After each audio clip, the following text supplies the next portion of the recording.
इसके दो कारण हो सकते हैं। एक पहला कारण ये है कि आप जैसे स्टार्टिंग में लगाएंगे उसमें खाद पानी की कम उपलब्धता कराएंगे। पौधे को अगर ज़रूरत है और आपने पौधे को नहीं दिया है, उसकी वजह से भी पत्तियां बेआकृति की हो जाती हैं।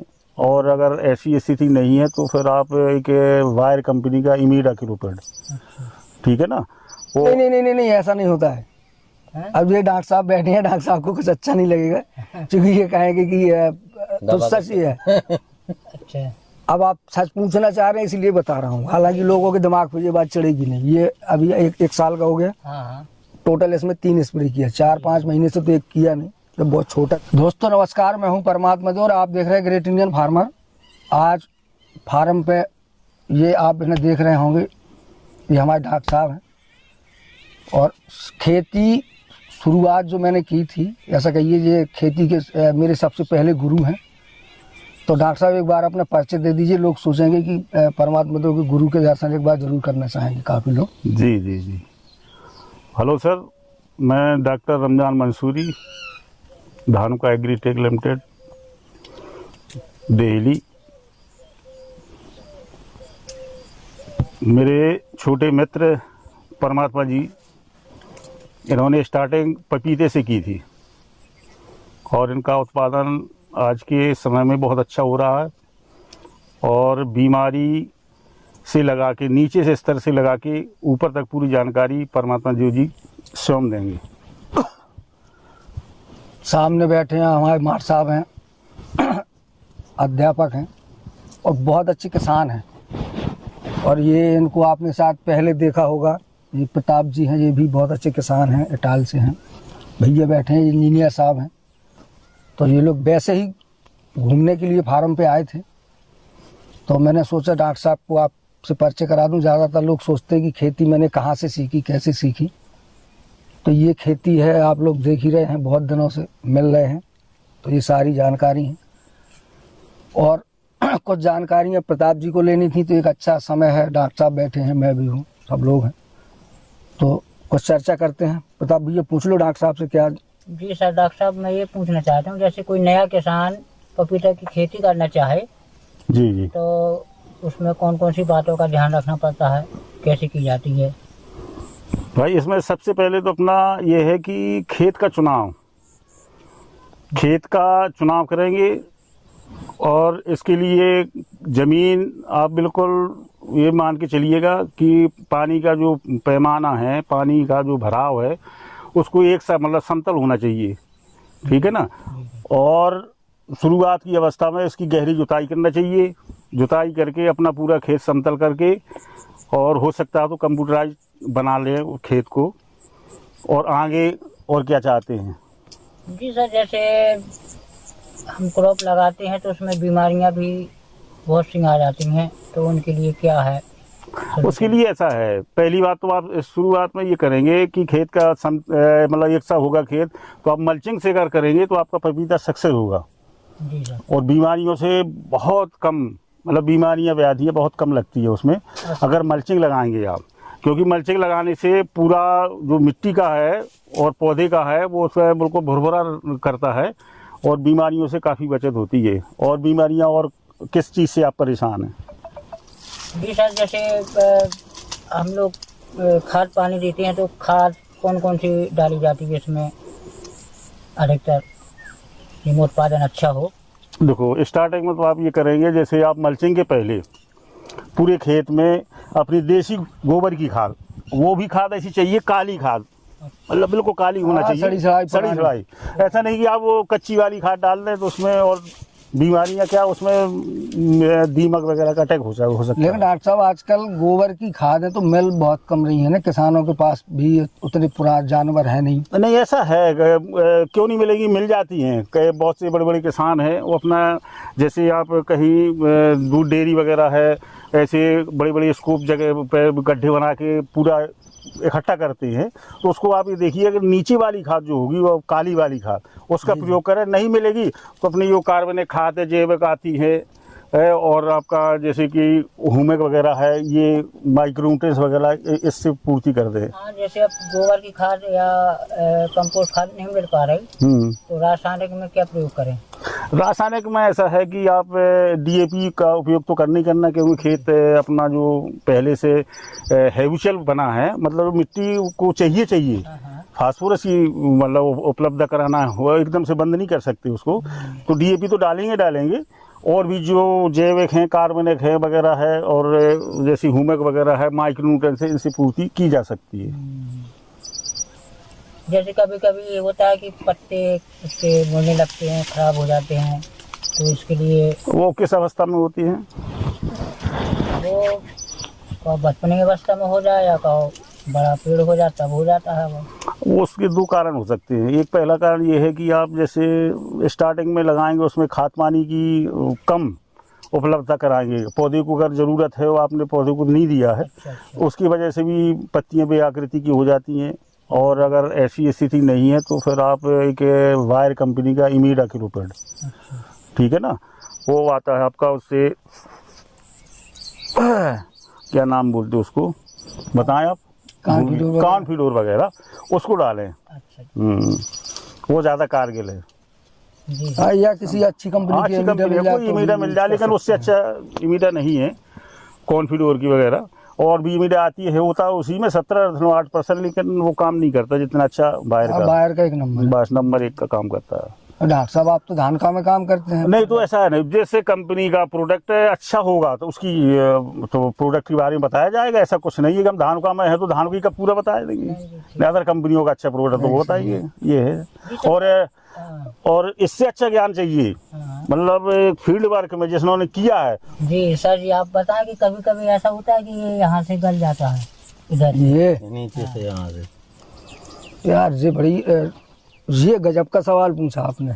इसका इलाज 99% लोगों को मालूम नहीं होगा।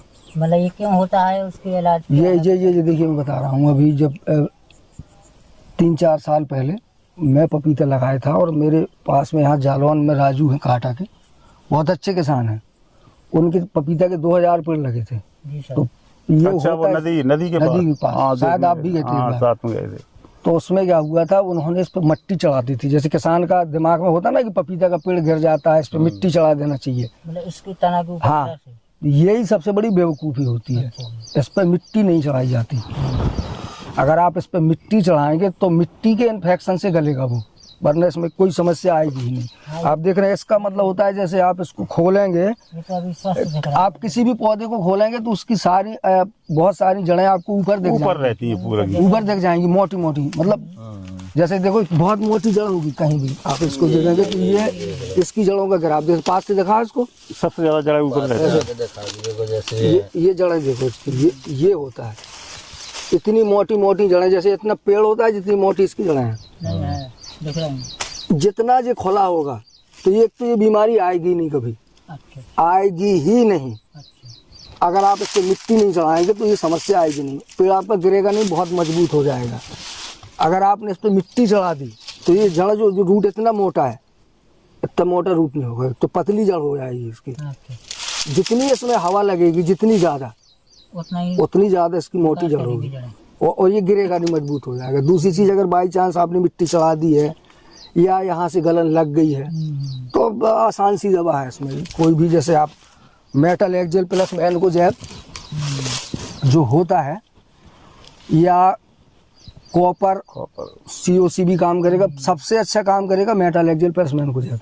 मेटल एक्जेल प्लस मैनकोजेब एक नंबर होता है, सबसे अच्छा काम करता है। जैसे रेडोमिल ले लो, उसको मंजन जैसा पेस्ट बना, उसका घाव साफ करो और उसको भर दो, ठीक हो जाएगा। भर दो ऊपर से, जैसे जैसे आप घाव की पट्टी बना के भरते हैं ना, ज़्यादा गहरा घाव है तो पूरा कपड़े में उसको ऐसे लगा के और भर दो। अच्छा, तो वो अपने आप ठीक हो जाएगा, कपड़ा बाहर निकलता आएगा और आखिरी तक घाव भर जाएगा, बिल्कुल जैसे हमारा आपका घाव भरता है वैसे ही भर जाएगा। तो सर इसकी जैसे हम इसकी अधिक उत्पादन के लिए, जैसे फल अधिक लगें, इसके लिए क्या करना होता है? उसके लिए इसको भोजन चाहिए। मेरा अपना अनुभव है कि ये बहुत ज़्यादा खाद खाता है। अच्छा। इसको एक साल में एक पर पौधे 800 ग्राम से 1 kg खाद एक पौधे में चाहिए। वो भी संपूर्ण माइक्रो न्यूट्रिएंट्स। संपूर्ण मतलब? संपूर्ण का मतलब होता है जैसे nitrogen, phosphorus, potash, calcium, magnesium, sulphur, iron, boron, zinc, molybdenum, मतलब मैग्नीज, कॉपर, सारे के सारे जी सर। मिक्सिंग करके। अच्छा जी। हाँ, और उसका रेशियो अगर जैसे आप चाहें तो बहुत सारे वीडियो मैंने चैनल पे डाल दिए हैं, जैसे रेशियो बाई रेशियो, कि कौन कितनी मात्रा हो हाँ तो उस तरह से। जी जी। तो डाल लो आप इसको और कोशिश करो कि हर पानी में थोड़ा थोड़ा थोड़ा करके हाँ देते रहो। देते जाओ। ड्रिप है तो उसको ड्रिप के माध्यम से घोल के दे सकते हैं, या नहीं है तो आप ऐसे ही फेंक दो बीच में नाली में, तब भी काम करेगा। तो जी सर, और इसमें और क्या क्या बीमारियां आती हैं आगे? इसमें कुछ नहीं आता, जितनी ज़्यादा दवा डालेंगे उतनी ज़्यादा बीमारियाँ आएंगी। सही इसका ये है, अगर दवा नहीं डालेंगे तो साला ये बीमारी नहीं होगा। जी सर, आपने ये कब से लगा पपीता आपका?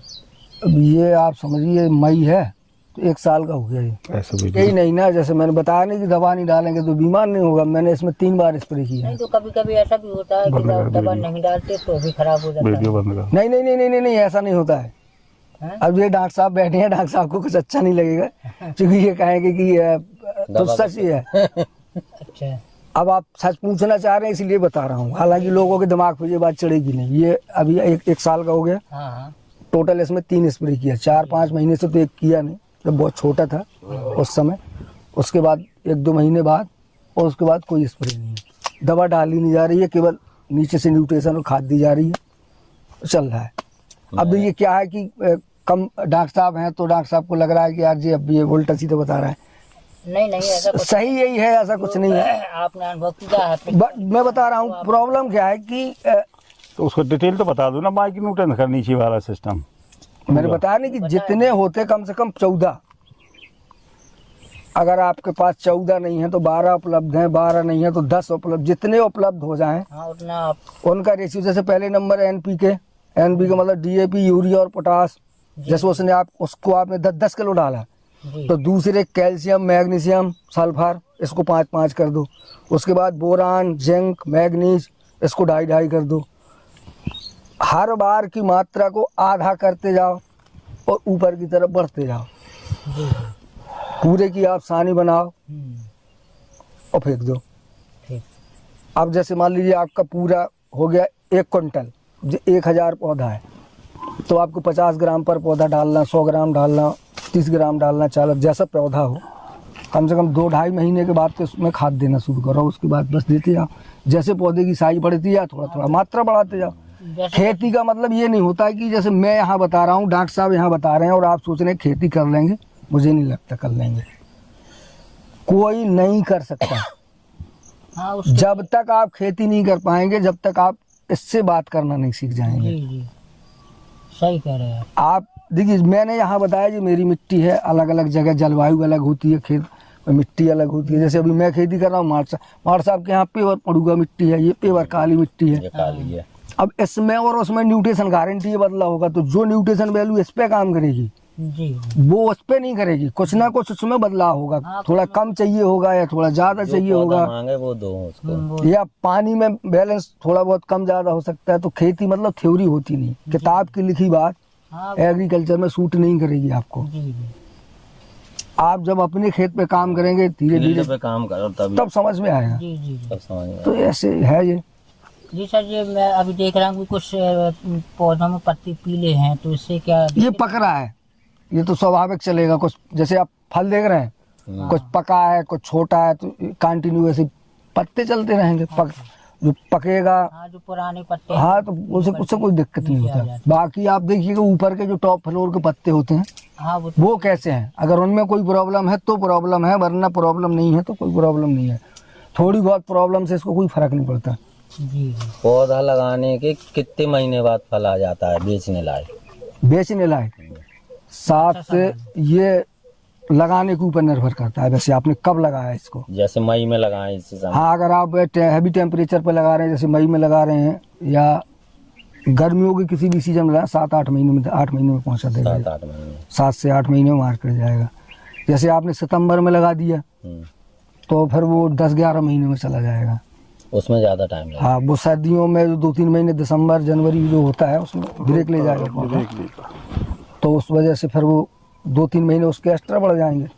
अगर आप फरवरी में लगा रहे हैं तो हो सकता है 7 ही महीने में चला जाए। फरवरी में बहुत ज़्यादा तेज़ी से ग्रो करेगा ये। एक पौधे में उत्पादन लगभग कितना हो जाएगा? ये किसान के ऊपर निर्भर करता है। वैसे ये जाता है, आप इसको मिनिमम मान लीजिए 80-90 किलो अच्छा। और अधिकतम 1.5 कुंटल। और बाकी फिर केयर के ऊपर निर्भर करता है कि आप तो है ही। 40 निकाल रहे हैं, 50 निकाल रहे और सब ये गर्मियों में ना, गर्मियों में अगर कोई नया किसान लगा ही नहीं पाएगा। मेन चीज तो ये है। तो सितंबर ज्यादा बेहतर। सितंबर बेटर, नए किसान को सितंबर नए बेटर है। किसान को मार्च के आगे नहीं जाना चाहिए। नहीं जाना जा चाहिए। पाएगा वो। मार्च के पहले ही मार्च के पहले उसके सब मर ही जाएंगे पौधे उसकी कुल मिला के। केयर नहीं कर पाएगा। केयर ही नहीं कर पाएगा, इतना टेम्परेचर रहता है।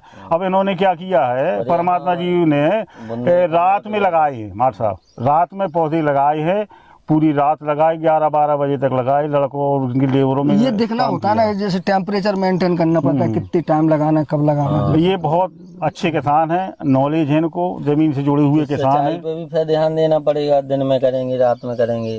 रात ही ये देखिए रात दिन का नहीं होता, ये होता है इसकी नमी पे। अच्छा। अगर ये मान लीजिए आपने पानी नहीं दिया, काफी समय हो गया, आज मिट्टी गर्म हो गई, हाँ। तब तो फिर आप 12 बजे रात के बाद देंगे, मिट्टी ठंडी होने के जब बाद। ठंडी हो जाए। और जैसे अब थोड़ी बहुत नमी है, जैसे अभी ये नमी है, हाँ गीली मिट्टी ने कर गीली है, या वो अभी 2-3 दिन बाद अगर आप देंगे तो 24 घंटे में कभी भी दे दो, कोई फर्क नहीं पड़ा। अगर हीट हो गया तो फिर देखना चाहिए कि ठंडे में कई बार क्या होता है कि मिट्टी गर्म है, टेम्परेचर गर्म है, उसी में अपन ने पानी दे दिया, जरा सड़ा देगा ये पूरी, खराब। उमस लग जाएगी उसमें। ये मल्चिंग बिछी ना, मल्चिंग क्या तो ना मल्चिंग हो डॉक्टर साहब, तो ओवर हीटिंग होती है, पूरी गर्म हो जाती। लेकिन अगर नमी है तब पर कोई दिक्कत नहीं, आपकी धूप टेम्परेचर 40 तब भी दे दो, कोई दिक्कत नहीं है। पड़ेगा। सर ये बढ़िया लगातार चलता है। कितने दिनों तक फल देता है? ये जब तक आपको चलाना हो, अनलिमिटेड, अन्य से? जब तक आपकी पहुंच है, अच्छा। आप तोड़ाई कर सके, इसकी केयर कर सकें, तब तक। वैसे ये 1-1.5 साल तो देगा ही देगा। जैसे 1 साल का तो जो हुआ, तो अभी करीब 4-5 महीने से तोड़ाई दे रहा है। मैं इसको अगले इसी तारीख में आप आएंगे तब आपको ये लगा मिलेगा। जून में मैं इसकी कटाई करूँगा। उसके बाद अगर ना भी चाहें तो आप इसको और चलाएंगे, पर ये हाइट इतनी ले जाएगा, इसकी तोड़ाई उड़ाई करने में थोड़ी प्रॉब्लम होती है। फिर फल भी कम होते हैं, तो किसान सोचता है कि यार वेस्टेज होता है कि पूरी छोटा जमीन पड़ी है, नहीं छोटा नहीं होगा, साइज बराबर साइज रहेगी, बराबर कम हो जाएंगे। थोड़ी सी। अब जैसे इस साल एवरेजन तो वो ऐसे ही चलता है। हाँ। जैसे में 30 किलो 25 किलो 30 किलो तो जब तक आप कटाई नहीं करेंगे लगे ही रहेगा। लगेगा। ये मेरा अपना अनुभव है। जब भी आप इसको काटेंगे, जैसे ये 1000 पौधा है ये, तो 250 क्विंटल फल नीचे गिरेगा ही गिरेगा। नहीं जाना उसको खराब। आप 1 साल बाद काटेंगे चाहे 2 साल बाद काटेंगे, हाँ, वो उतना बचेगा। उतना वो लास्ट में बचेगा ही बचेगा। आपको काट के फेंकना पड़ेगा, क्योंकि इसमें फल कभी खत्म होते नहीं है। या फिर आप केयर करना बंद कर दें हाँ, तो खत्म हो जाएगा। तो फिर वो फूल भी झड़ाना बंद कर देगा। जैसे आप 2-3 महीने उसको पानी वानी ऐसे कम कर दीजिए, पानी ना दिया जाए तो फिर वो फ्री हो जाएगा। ठीक ठीक ठीक। तो फिर जो ये फल लगा है, फिर इसकी साइज वाइज मेंटेन नहीं हो पाएगी, साइज छोटी हो जाए। साइज छोटी हो जाएगी, उसमें कलर अलर खूबसूरती मिठाई वगैरह नहीं आई, मार्केट नहीं होगा। तो जिसको निकालना है, अब जब हम उसकी देख रेख करेंगे तो ऊपर वाला तो स्वाभाविक बढ़ेगा। जी सर, जी सर, तो ये जानकारी है। जी सर, धन्यवाद। और जो चाहिए अच्छी बताइएगा। जानकारी दी। चलिए, सब लोग आए थे तो आज सोचा आप लोगों से मिलवा दूं। बाकी और जो जानकारी है तो कमेंट करिएगा, फिर देखते हैं। नमस्कार। नमस्कार।